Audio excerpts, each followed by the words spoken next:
Israel Iran সংঘাত শেষে যুদ্ধবিরতি কার্যকর হওয়ার পর ডোনাল্ড ট্রাম্পের কণ্ঠে শোনা গেল নতুন সুর। ২৫ জুন নেদারল্যান্ডসের হেগ শহরে চলমান ন্যাটো সম্মেলনে তিনি প্রকাশ্যেই বলেন, ইরান সাহসিকতার সঙ্গে লড়াই করেছে।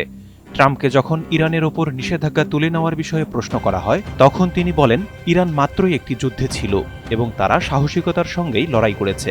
বাংলাদেশের প্রথম ইমিউনিটি বুস্টার সমৃদ্ধ fantastic happy energy biscuit. President আরও বলেন, যদি তারা তেল বিক্রি করতে চায় করতে পারে, চীন চাইলে ইরানের কাছ থেকে তেল কিনতে পারে।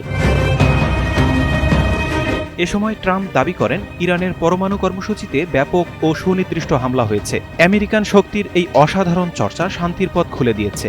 ইরান ও ইসরায়েলের মধ্যে ফের সংঘাতের শঙ্কা প্রকাশ করে ট্রাম্প বলেন, আমি উভয়ের সঙ্গেই কথা বলেছি। দুই দেশই ক্লান্ত, পরিশ্রান্ত। এটি কি আবার শুরু হতে পারে? এমন প্রশ্নের উত্তরে ট্রাম্প বলেন, আমার ধারণা কোনো একদিন নিশ্চয়ই হবে। ট্রাম্প আরও ইঙ্গিত দিয়েছেন, ইসরায়েল ও তেহরানের মধ্যে সাম্প্রতিক ১২ দিনের যুদ্ধের কারণে যে আলোচনার প্রক্রিয়াটি থেমে গিয়েছিল, সেটি পুনরায় শুরু হওয়ার সম্ভাবনা রয়েছে। ন্যাটো শীর্ষ সম্মেলনে ট্রাম্প সাংবাদিকদের বলেন, আমি আপনাদের বলছি, আমরা আগামী সপ্তাহে ইরানের সঙ্গে কথা বলবো। আমরা একটি চুক্তি স্বাক্ষর করতে পারি, তবে পুরোপুরি নিশ্চিত নই।